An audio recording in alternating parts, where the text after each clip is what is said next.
Salut, j'avais envie de vous faire mes petits favoris aujourd'hui. Donc je vous retrouve avec ma petite infusion, en fait c'est du rooibos.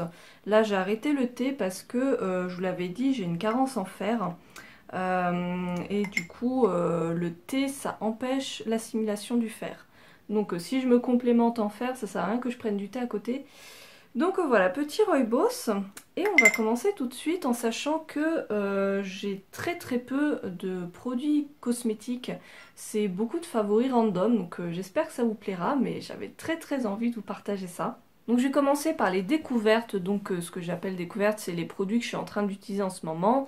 Donc j'ai envie de vous toucher un petit mot, voilà, vous dire un petit peu mon premier ressenti. Ensuite, je vous parlerai des favoris. Et en dernier, j'ai un flop, un gros flop. Première découverte, très belle découverte de la marque Aromandise.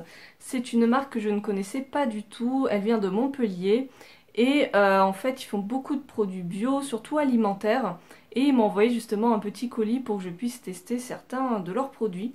Donc je suis en plein test, hein. Donc pour l'instant je vous parle de ça. C'est un brumisateur, alors on peut totalement l'utiliser juste avec de l'eau ou de l'hydrolat. Voilà, même voilà, sur son visage comme ça on met de l'hydrolat dedans et ça fait un super vaporisateur. Mais le truc intéressant c'est qu'il m'a envoyé cette petite chose avec le petit livret explicatif. Et en fait, c'est une solution à base d'ester de sucre et de je sais plus quoi, qui permet en fait de diluer l'huile essentielle dans de l'eau. Et il y a le petit mode d'emploi et tout. Et vous versez en fait une cuillère à café de ce petit truc dedans, une cuillère à café de l'huile essentielle de votre choix, et vous complétez par 190 ml d'eau. Et ensuite, ça vous fait votre vaporisateur d'ambiance pour mettre chez vous. Donc pour l'instant, je n'utilise pas trop dans le salon parce que les huiles essentielles par rapport au lapin, j'ai toujours un petit peu peur. Bon là, c'est très dilué, donc je pense pas qu'il y ait vraiment de problème.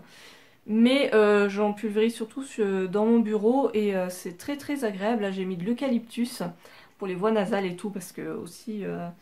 Là, je suis un peu enrhumée depuis une petite quinzaine de jours et j'ai du mal à vraiment stopper le truc, quoi. Donc, voilà. Je trouve le concept vraiment génialissime. Vraiment, le spray, je sais pas si je vais réussir à vous montrer. Peut-être enlever ma tisane pour pas en mettre dedans. Alors, si je fais ça... J'en ai plein sur mon pantalon, mais du coup ça fait vraiment une brume très aérienne qui se répand un peu partout. Alors j'ai mis donc une cuillère à café seulement d'huile essentielle d'eucalyptus. Je trouve que l'odeur est très light. Donc est-ce qu'on peut en mettre plus? On peut sans doute en mettre plus, j'imagine. Mais c'est sympa franchement, j'imagine avec des huiles essentielles d'agrumes, ça c'est mon petit péché mignon.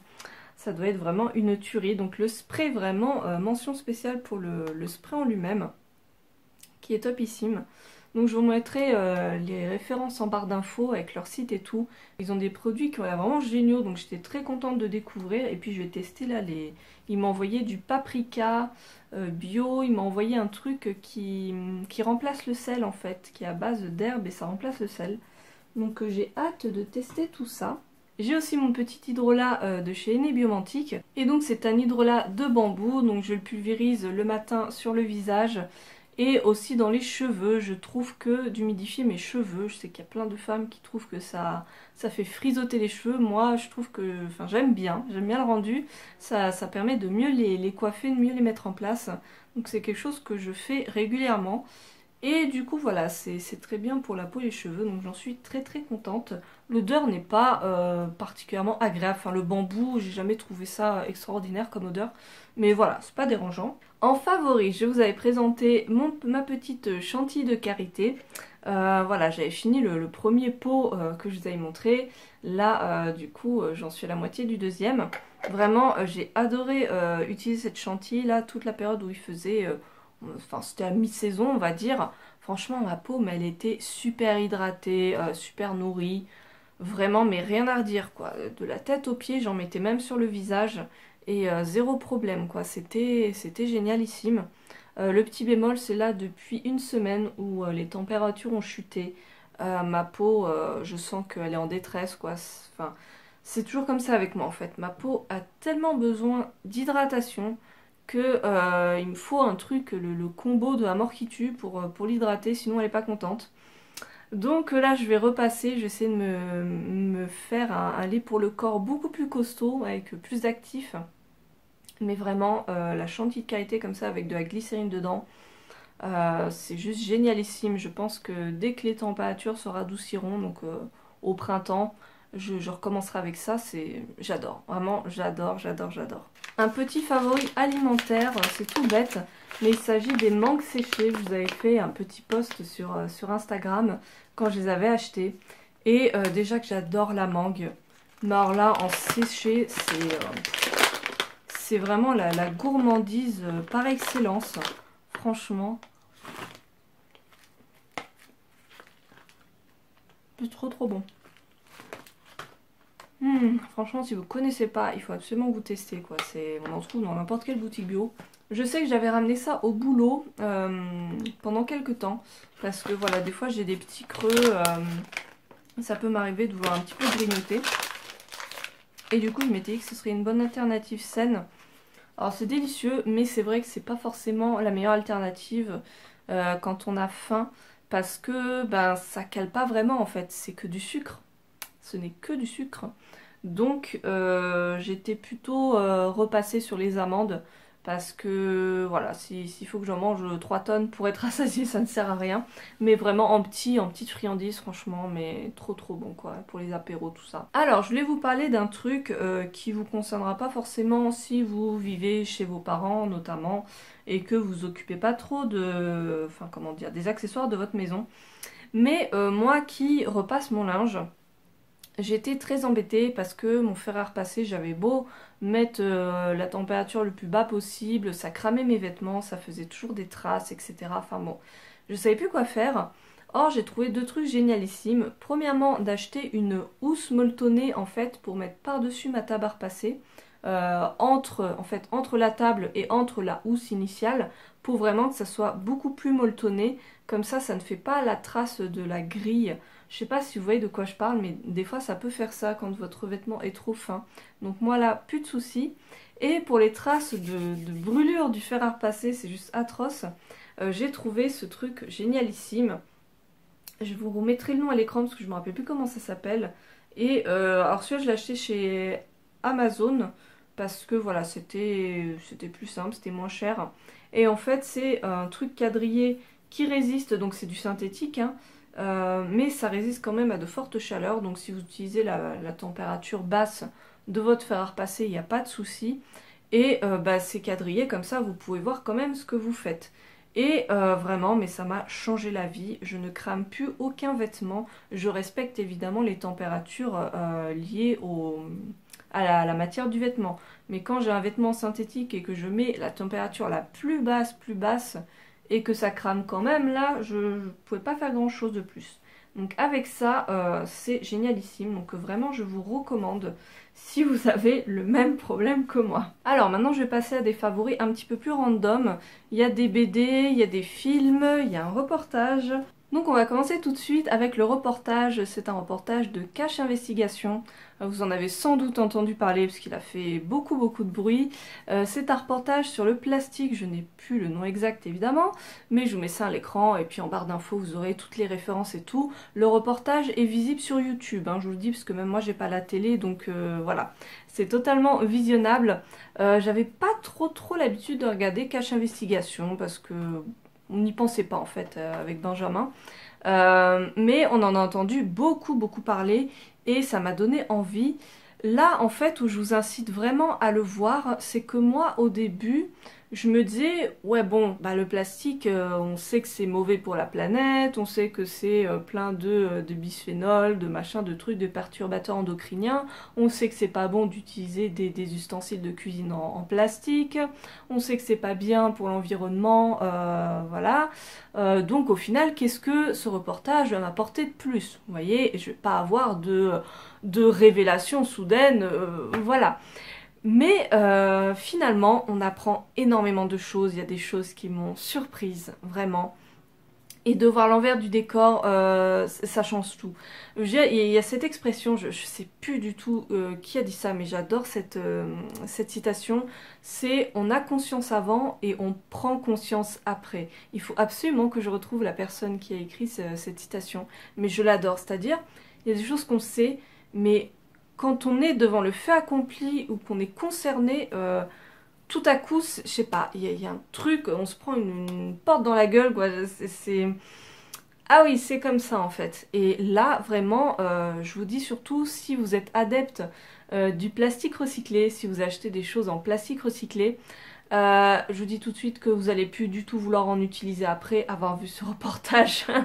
Vraiment, là on se rend compte que ce n'est pas du tout une bonne alternative pour la santé, notamment pour les jouets pour enfants, etc. C'est même pire que le plastique tout court. Enfin bon, vous apprenez beaucoup de choses. Il dure pas, il dure peut-être 2 heures, je sais plus, enfin le temps d'un reportage, en sachant que nous on l'a regardé en plusieurs fois parce qu'on n'a pas énormément le temps, on l'a regardé en 3 fois et voilà, c'était très bien. Donc vraiment, je vous conseille grandement de le regarder, vraiment. Vous le savez sans doute, mais je vais beaucoup à la médiathèque de ma ville. Je vous encourage vraiment à aller à la médiathèque ou la bibliothèque de votre ville. Souvent les abonnements sont pas très très chers et on peut découvrir vraiment de super ouvrages. Il n'y a pas que des romans, il y a vraiment même des ouvrages de couture, tout ce qui pourrait vous intéresser en fait. Et notamment en BD et en roman graphique. Ça peut vite coûter cher en fait. Moi j'ai pas le budget pour ça. Donc même si ma bibliothèque est pas très très grande, il n'y a pas tant de choix que ça, mais on peut trouver quand même pas mal de choses et je fais de superbes découvertes. Le tout premier roman graphique qui m'a totalement bouleversée. Vraiment, rien que d'en parler, j'ai la chair de poule. Je sais pas comment vous expliquer. Il m'a juste fasciné ce roman graphique. Ça s'appelle L'Apocalypse selon Magda. En fait, dans cette histoire, on apprend que la fin du monde approche. En gros, les scientifiques, tous les grands scientifiques du monde entier sont d'accord. Dans 1 an, jour pour jour, la fin du monde aura lieu. Voilà, c'est comme ça, personne n'y peut rien du tout et la population entière se dit, il nous reste 1 an à vivre. Voilà.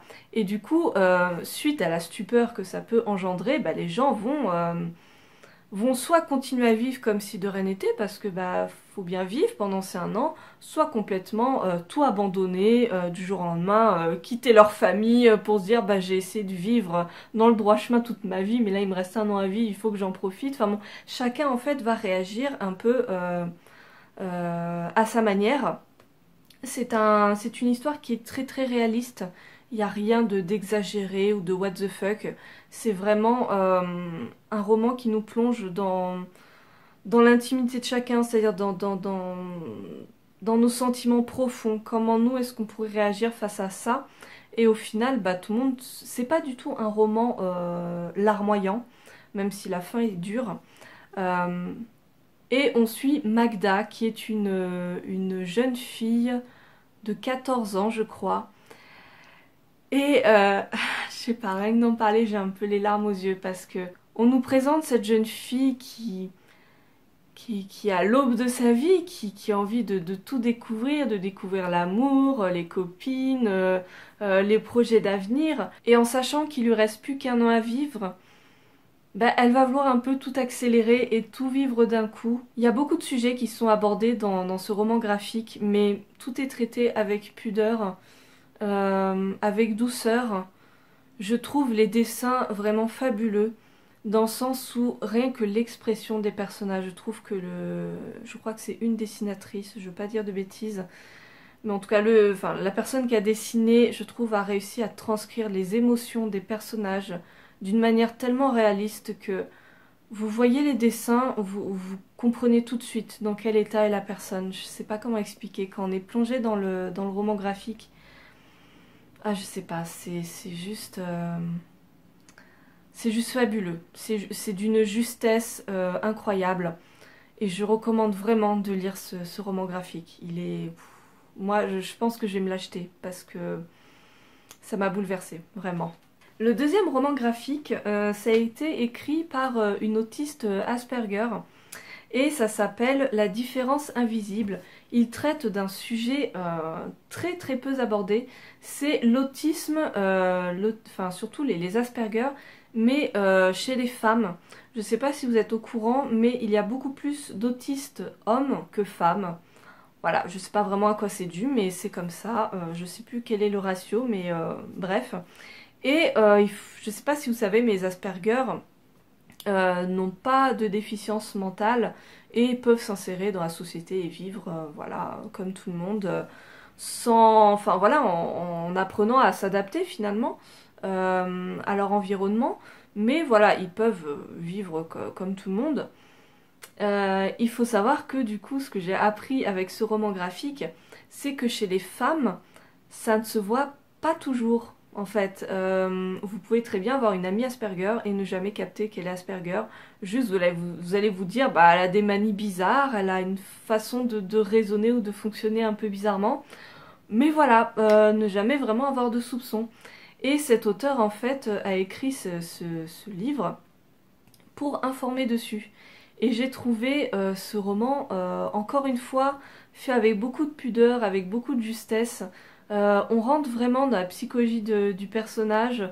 On arrive vraiment à comprendre ses peurs, ses envies, ses appréhensions. J'aime beaucoup, encore une fois, comment c'est dessiné. Et je trouve que c'est encore une fois un livre qu'on devrait tous lire. Bon, je sens que cette vidéo va encore durer 3000 ans. Je vais vous parler des 3 films qui sont mes petits favoris du moment. Et on finira par le flop. Mon premier film coup de cœur, c'est le film Girl. Vous en avez peut-être entendu parler parce qu'il fait parler de lui. Le réalisateur, c'est Lucas Dont. Je crois que ça se prononce comme ça. C'est son premier long métrage, de ce que j'ai compris. Le film a reçu plusieurs prix, dont la Caméra d'Or. Bon, j'y connais pas grand chose, hein, mais c'est pour dire que il a beaucoup plu, pas que à moi. Donc, pour vous parler brièvement du film, c'est l'histoire de Lara qui a 15 ans, je crois, et qui veut devenir danseuse étoile et qui donc rentre dans une grande école de danse. Elle vit avec son père et son petit frère. Et Lara va être confrontée à 2 difficultés.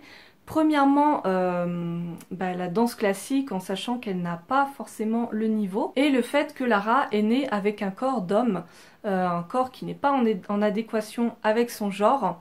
Le film traite ce sujet, je trouve, avec beaucoup de pudeur. Il n'y a pas de, comment dire, de scène en trop, de choses trop poussées à l'extrême. Enfin, je veux dire, c'est pas genre le film, ah, on vous montre une personne transgenre juste pour mettre une personne transgenre. C'est pas du tout ça. Je trouve l'esthétique du film très très beau, surtout les scènes de danse évidemment quand elle s'entraîne à l'école.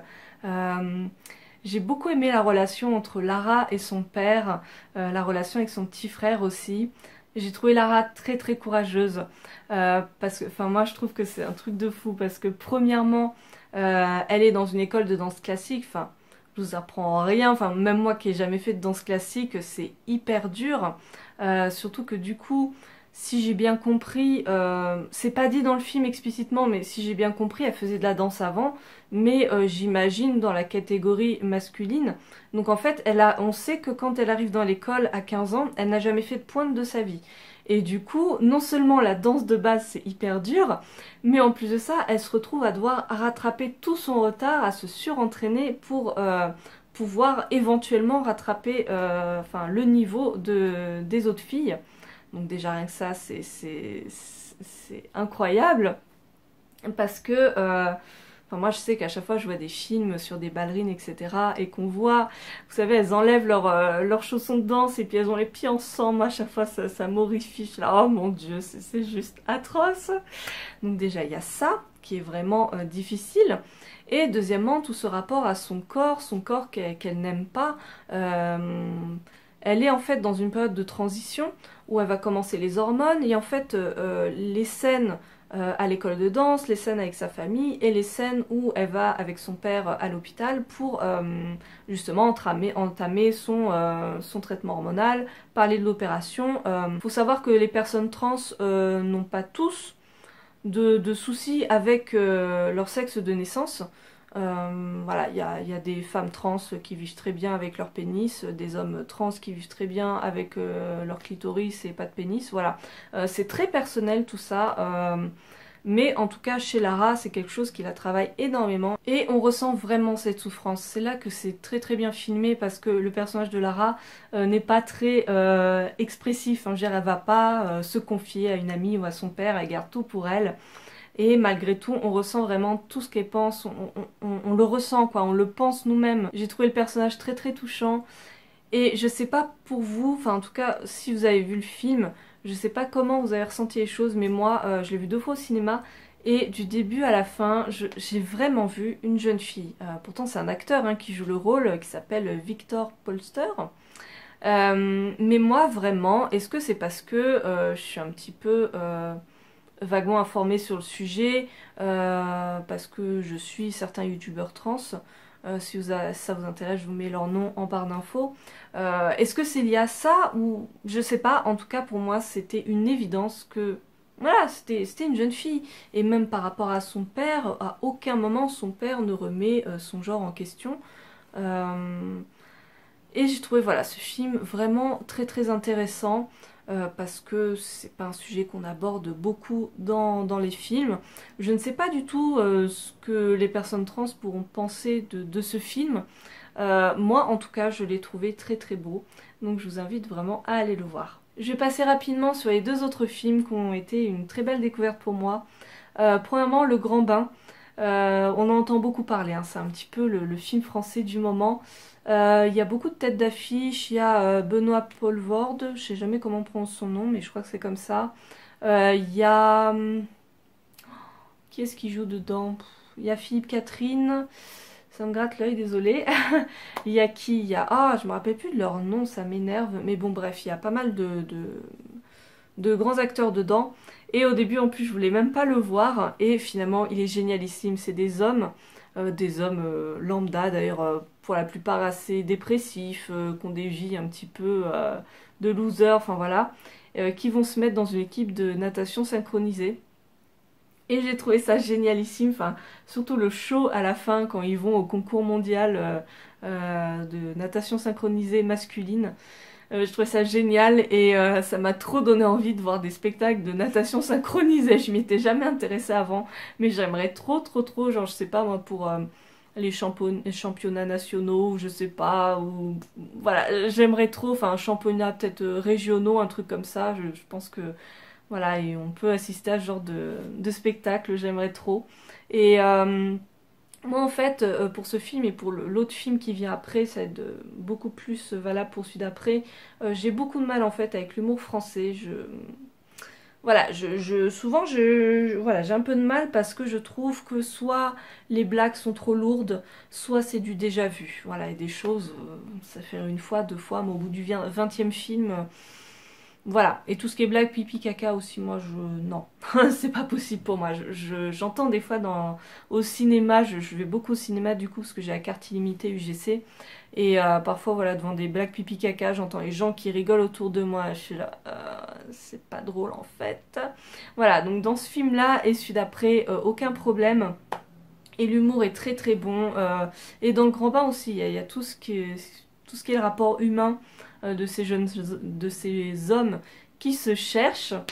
Voilà, le deuxième film c'est En Liberté avec Pio Marmaille, il y a Audrey Tautou, l'actrice, oh là là j'ai oublié son nom, celui qui joue le lieutenant de police. L'humour est très très bien géré là-dedans. Vraiment c'est un film comique que j'ai adoré. Je l'ai vu juste hier soir et vraiment si vous voulez rire, allez-y, c'est un très très bon film. L'histoire est très très bien menée. Et alors, petite mention spéciale pour Pio Marmaille, avec mon copain on a eu la même réflexion après le film. Je trouve qu'il joue exactement comme Albert Dupontel. Moi j'adore Albert Dupontel. Et dans ses mimiques, ouais, ses mimiques, sa façon de parler, tout, il y avait trop du Dupontel, je suis sûre qu'il s'est inspiré de lui, c'est pas possible.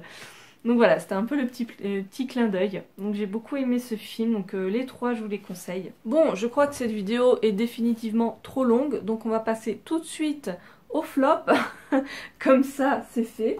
Mais j'espère que ça vous donne envie quand je vous parle de BD et de films. Je suis pas forcément ultra douée voilà, pour parler d'un livre ou d'un film. J'ai pas trop l'habitude, mais j'aime bien. Voilà, quand j'ai des coups de cœur comme ça, vous les transmettre. Donc le flop, c'est un thé. Un thé bio de la marque Lipton. Alors je sais pas si vous avez vu ça dans vos grandes surfaces. Mais bon, je crois que c'est pas totalement nouveau, mais Lipton a sorti des thés bio. Il y a Elephant aussi qui a sorti des infusions bio qui sont largement meilleures. Mais du coup, j'ai vu ça, bien, c'est trop cool pour le boulot. Voilà, ça change des thés en vrac parce que je trouve pas ça pratique au boulot de ramener mes trucs. Enfin bon, bref. Mais je pense que je vais finir par le faire parce que c'est plus simple. Enfin, plus simple pour l'achat en tout cas, parce que quand je tombe sur des trucs comme ça, laisse tomber. Moi, je m'étais dit que c'était une bonne alternative, hein, parce qu'aux agrumes, j'adore les agrumes. Bio, voilà, c'est top. Donc je me suis dit, ça ne peut être que bon. Et bah pas du tout, c'est dégueulasse. Mais vraiment, genre, vous faites infuser le truc, c'est juste du thé vert. Et puis, il y a quoi dans les ingrédients? Thé vert de Chine, arôme naturel, zeste de citron. C'est tout. Mais je veux dire, vous le faites infuser, déjà l'odeur est dégueulasse. Déjà. Et le goût, mais j'ai fait ça une fois, j'ai même pas bu mon truc. C'est une odeur, vous savez ce que ça sent en fait? Ça sent, vous savez, les sprays WC enfin, les sprays WC senteur citron ou senteur agrumes. Vraiment, ou les détergents senteur agrumes, ce genre de truc. Ça sent pas le thé, hein, ça sent le produit chimique. Ah, c'est une horreur. Donc surtout, n'achetez pas ça. Donc je sais pas trop ce que je vais en faire. Voilà, c'est fini pour les favoris flop du moment. J'espère que ça vous aura plu, j'espère que c'était pas trop long. Et puis bah si vous en voulez d'autres, n'hésitez pas à mettre un petit pouce bleu et à me suivre sur la chaîne. Voilà, je vous fais plein de gros bisous, salut!